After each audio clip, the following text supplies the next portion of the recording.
Zalapski coming up with it, lost it! He's right on the score!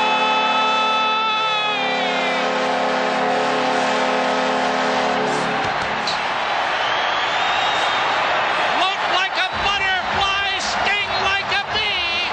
Alexander the greatest, that's 50! Alexander Mogilny jams it home, his 50th goal of the year! 2 weeks ago, I'm in Moscow. Yeah. I'm in Moscow doing something for the Jackson Center. And it was on the 60th anniversary of the commencement of the Nuremberg trials, and they were having an event. Yeah. And I'm traveling through Moscow with a translator. Yeah. And he asks me where I'm from. Yeah. And I told him I'm from Buffalo, New York. And he Yeah. threw up his hands. Yeah. And he goes, "Oh, the scandal." "What scandal?" And he goes, "Alexander Mogilny." And I said, "Oh, you have no idea. The guy in the middle of all that is part of the law firm I'm a part of. Bob Swados." And he goes, "Oh, the scandal, the scandal." So it's a perfect segue. Yeah. Yeah. Tell me about the Mogilny story. Well, word got around through the gossip that Alexander Mogilny, who was considered the most talented player in the Russian Federation, was talking about leaving. Mm-hmm. The money in the NHL was, much more than anything he'd get out of being a Russian player. And sure enough, we get word from Phil Esposito, who was then the general manager of the New York Rangers. He calls, I think I don't remember who he made the call to. It may have been Don Luce. He calls Don Luce and says, there's this player, Mogilny, or whatever his name is, seems quite talented, and he called me, or his agent called me, and, if you guys are not really interested, we'd be glad to take him on. So, word comes around the office, there's a big confab. I think it was Luce and somebody else at the moment, I'm sorry, I could check that up, he wants to defect. They get the word he wants to defect. So they go, I think it was to London, and they finally make contact with his agent, who couldn't speak English at all. Mm-hmm. And Alexander at that point couldn't speak English either. So they managed somehow to get him into the United States. So at that point, they come to the council. What are we going to do? we got to find some way to keep him here. Already the Soviets had heard that he'd left. Mm-hmm. They proceeded to trash his house, his mother's house, to fire her from her job at, I think it was a large retail store, and announced that he was a traitor, and in effect, they were out to get him.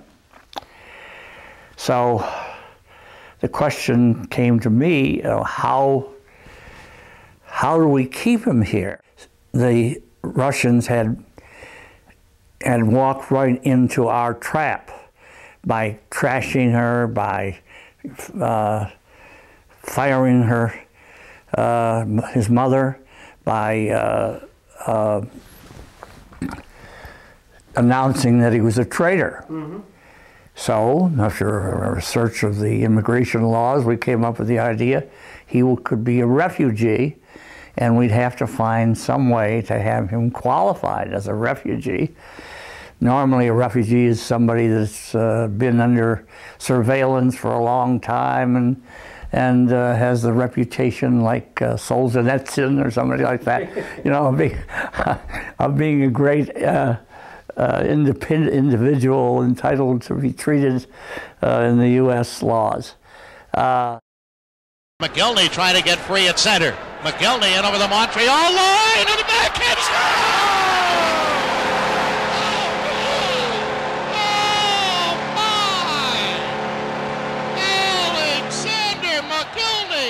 Who says this guy is afraid to fly? He left a vapor trail. We had more trouble with the local immigration people than we had with the Assistant Secretary of State. But finally, after about a month of negotiations and conversations and trip to Washington and everything else, they finally agreed, yes, we will qualify him as a refugee under the Refugee Act, and therefore he's entitled to remain in the United States as a permanent resident, which was very helpful up to a point. So the next question came, what do we do when we play in Canada?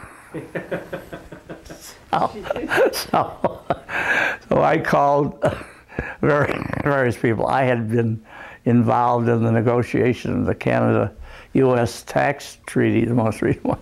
So I had some contacts. Yeah, don't worry about Bob. We won't let them get him. So that wasn't sufficient. So I called the lawyers in Montreal who had represented the Canadians for some time. I said, listen, when this guy comes over, I want him to be watched. I want to make sure that wherever he goes, there's somebody available in case they try to pull anything, because, you know, this is Stalin-esque tactics going on here. So fortunately, they didn't make a move at that point. But about 2 weeks later, I get a call from the NHL, from, I think it was, at that time it would have been John Ziegler's office, I guess. That was 1989. So whoever was on the phone said, Bob, one of the Russians has been in here, one of their lawyers, and they want to talk to you, and we think you should talk to him. So I said, well, I'll talk to him, but we're not going to let this guy go. We're not going to let this kid go. He's highly talented. He's entitled to be at the top levels of the business, and we're just going to let him go. So I go to New York and go into the NHL office, and there's a guy sitting there with a long beard. He looked like a combination of Stalin and my father. But he didn't behave like my father. He actually threatened me. He said, you have stolen this player, you kidnapped him, you were violating international law and all else. He said, you know, at the end I said, I'm sorry. Under our system, this kid is entitled to carry out his life and his career here, and we're not going to let him go. That was the end of it. So I expected that I'd get some kind of a lawsuit or something, but ultimately nothing happened. So Alexander came onto our team, and in the year that he was paired with Pat LaFontaine, he had 76 goals. Yeah. Which was, I think, was tied for the number of goals that year, and one of the highest in the history of the league. He was, very talented, and that year it was one of the most exciting years in the history of the Sabres individually. Way to center ice. Here's LaFontaine to Mogilny. He's got a break. Mogilny shoots. Richter makes the save. It's